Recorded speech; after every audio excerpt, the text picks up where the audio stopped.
Bom, dando continuidade à nossa aula 3, nós falamos sobre a origem da variabilidade, explicando que a mutação, ela gera nova variabilidade. Mas a variabilidade genética presente nos seres vivos, ela não é proporcionada apenas por esses eventos de mudança no código, na informação genética presente no DNA.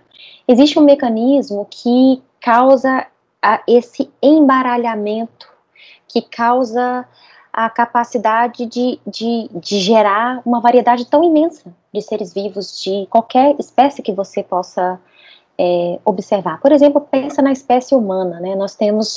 Pensa na sua família. Seus pais são diferentes geneticamente entre si, e você às vezes tem um irmão ou mais de um irmão, e todos nasceram diferentes, a menos que tenham gêmeos idênticos aqui, né, pessoal? Mas se não é o caso, você consegue até identificar algumas características que você herdou mais do seu pai ou da sua mãe, ou características que são comuns na família, que os irmãos têm, mas são todos geneticamente diferentes. Como que essa variabilidade nova é gerada a cada geração de descendentes? Bom, o que explica isso não é a mutação. Enquanto a mutação está trazendo novidade, que pode ser usada pela evolução, a variabilidade que vem através da reprodução sexuada, ela vai trabalhar com essa variabilidade existente nos seres vivos, por dois mecanismos, através da meiose e através do mecanismo da própria fecundação.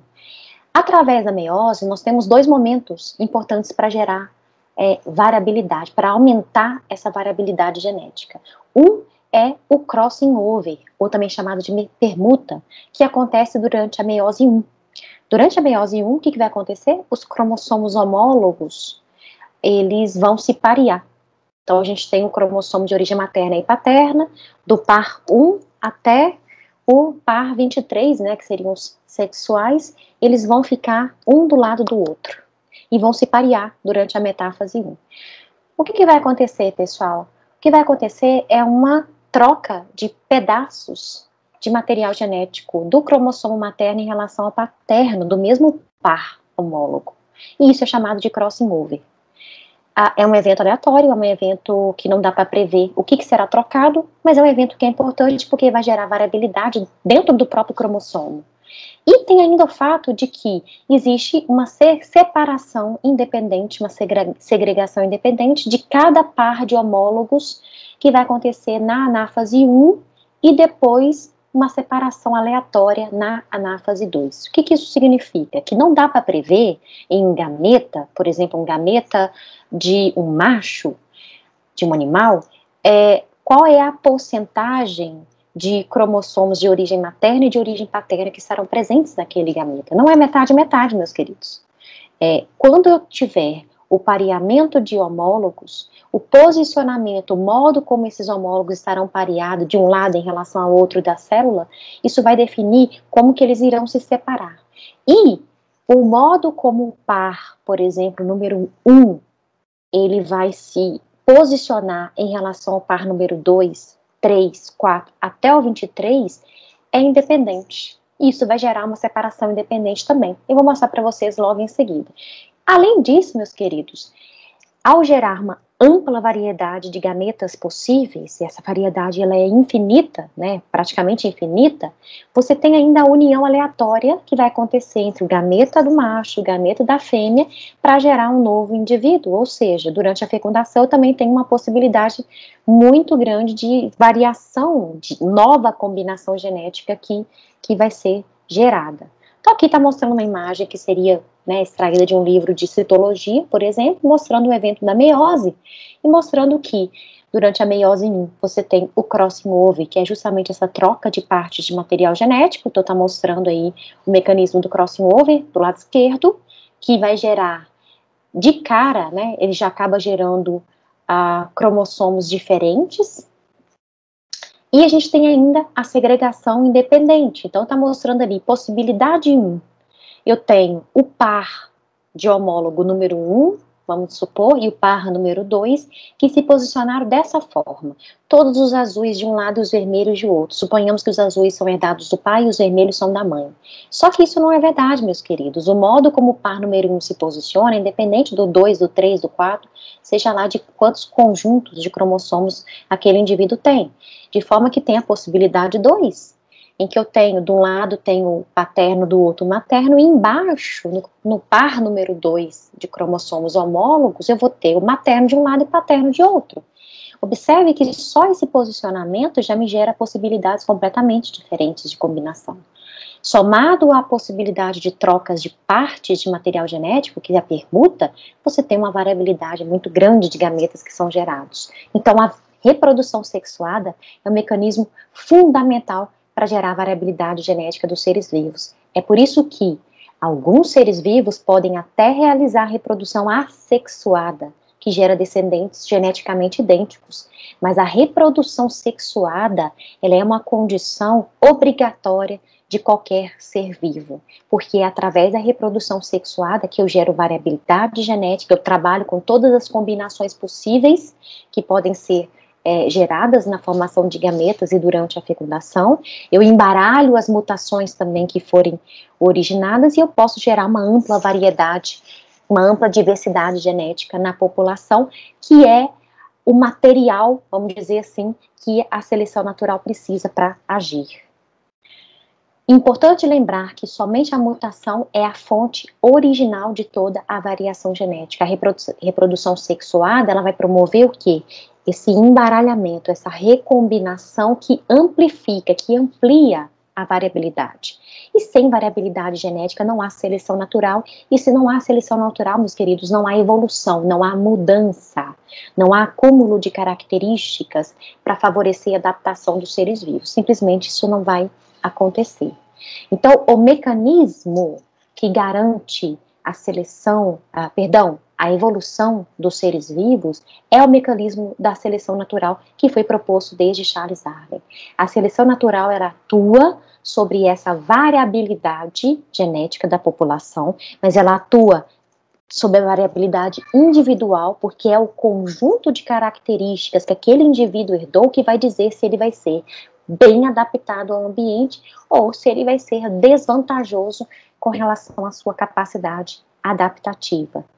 E isso vai favorecer características que podem aumentar a chance de adaptação do indivíduo. Aí você pode me perguntar, professora, que características podem ser selecionadas? Bom, a gente poderia citar características que garantam uma maior chance de conseguir comida, características que garantam que aquele animal tenha uma chance maior de fugir de predadores, maiores chances de sobreviver às condições do ambiente, ambiente quente, ambiente frio, ambiente seco, ambiente úmido, diferentes possibilidades. Todas essas características, elas vão interferir com a capacidade de sobrevivência diferencial desses seres vivos, e elas serão características que vão ser favorecidas pela seleção natural. Então, eu coloquei aqui alguns exemplos, né, para vocês. A gente tem aqui um tigre, então, características que favoreçam, que façam com que esse felino tenha uma capacidade de ser mais ágil. Músculos mais fortes é uma característica que tem componente genético que está associada a ela, então certamente todos os filhotes desse felino que tiverem essa mesma habilidade, essa mesma força, essa mesma capacidade de agir rapidamente para conseguir obter uma presa, terão maior chance de sobrevivência, assim como seus pais. Uma capacidade de camuflar, de se esconder no ambiente, como está mostrando aí a mariposa embaixo, é uma característica fundamental para a sobrevivência de muitos insetos. E é óbvio que aqueles que adquirirem, né, que tiverem essa característica, eles terão vantagem em relação aos demais. A característica de ser mimético, o que é o mimético? O que é o mimetismo? É quando um ser vivo, ele imita uma característica ou um comportamento de um outro ser vivo, como está mostrando aí essas duas borboletas, que quando ficam paradas juntas, elas parecem olhos de uma coruja, e isso afugenta, né, isso faz com que os predadores, eles se assustem com esse visual que eles estão tendo em relação às borboletas. Certamente isso é uma característica extremamente vantajosa para a sobrevivência. capacidade de sobreviver num ambiente seco. A gente sempre fica dando exemplo de animais, mas não se esqueçam de que as plantas, né, como os demais seres vivos, também têm conjuntos de características que vão conferir vantagem adaptativa no ambiente onde eles se encontram e onde eles se adaptaram, anos, né, de evolução.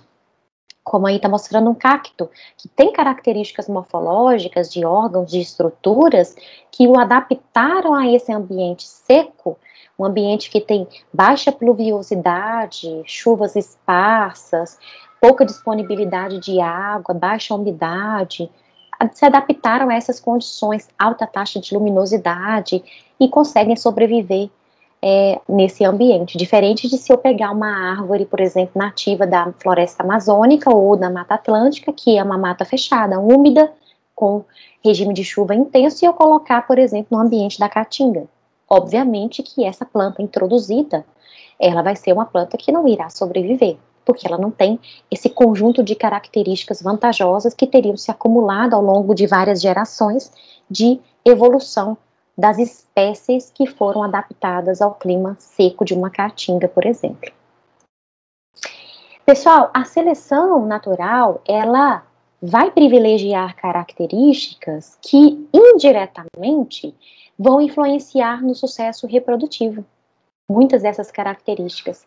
Porque, por exemplo, se um animal ele tem uma capacidade maior de predar, isso quer dizer que ele vai ficar mais forte, que ele vai conseguir alimento sempre que ele precisar, e por ele estar mais forte, ele vai estar mais apto à fase reprodutiva. Então, indiretamente, está influenciando no sucesso reprodutivo. E sucesso reprodutivo é importantíssimo, porque isso representa a possibilidade de deixar mais descendentes. E quanto mais descendentes forem deixados na natureza, mais chance esses seres vivos têm de que as suas características vantajosas sejam repassadas à prole. Quanto mais, né, filhotes forem gerados. E aí é mais chance de sobrevivência da espécie, porque sempre vão nascer indivíduos com capacidade de adaptação, independente do ambiente. Alguns tipos de seleção natural. Então, quando a gente observa o comportamento e para que direção, qual é o fenótipo, ou seja, qual é o conjunto de características observáveis que está sendo privilegiado, que está sendo selecionado em relação aos demais, eu tenho os tipos de seleção natural que podem estar acontecendo. E isso varia dependendo do ser vivo, dependendo da situação. Existe um tipo de seleção natural que é chamado de direcional, quando ele vai favorecer um dos fenótipos extremos. Então, ele vai favorecer, por exemplo, os seres vivos que são mais altos. Vamos pensar, por exemplo, no pescoço da girafa, um ótimo exemplo. O pescoço da girafa é um exemplo clássico de seleção natural direcional. Por quê? Porque ao longo da evolução das espécies de girafa, houve um favorecimento de toda girafinha, né, de toda girafa, indivíduo girafa que nascesse com um pescoço grande. Então, ter um pescoço longo, se você olhar a possibilidade de fenótipos que a gente tem, pescoço pequeno e pescoço médio e pescoço longo, a seleção natural, ela foi direcionada para favorecer e selecionar as girafas com o pescoço longo. Então, é quando eu favoreço um fenótipo extremo.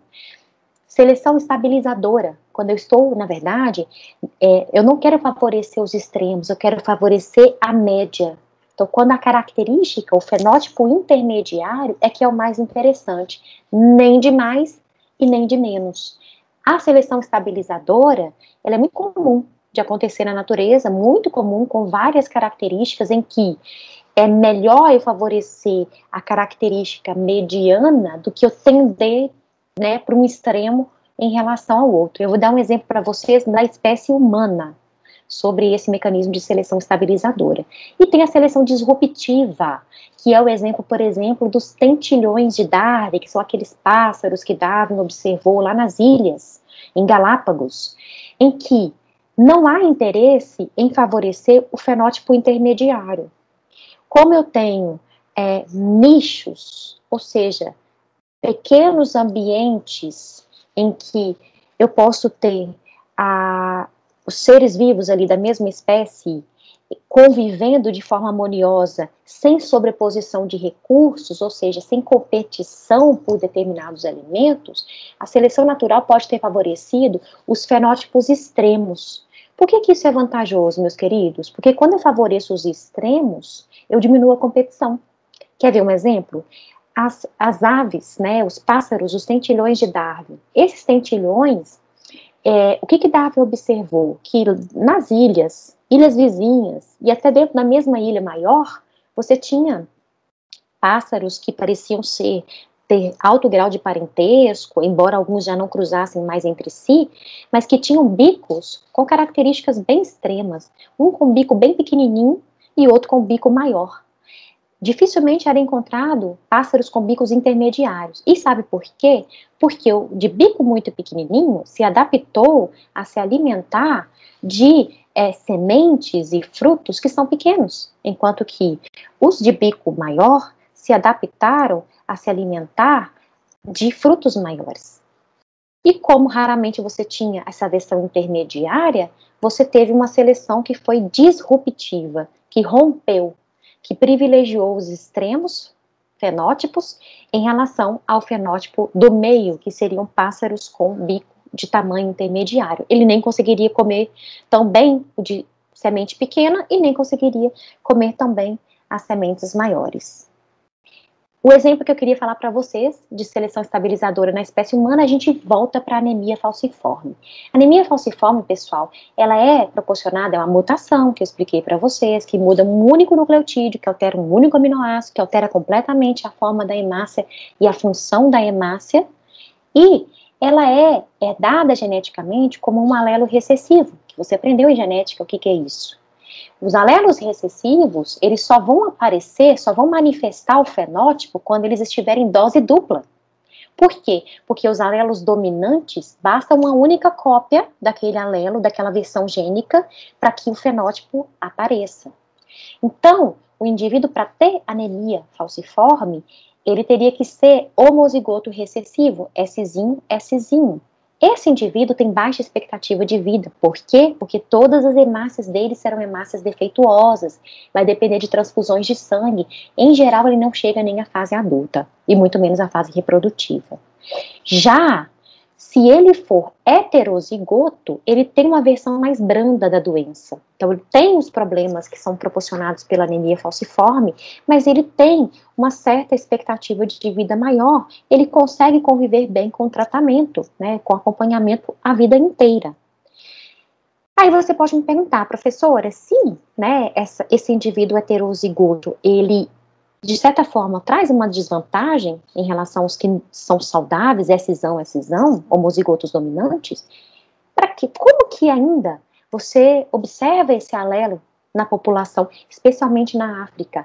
E, pessoal, se você analisar na África, tem uma alta frequência de indivíduos heterozigotos, Szão, Szinho. Sabe por quê, pessoal?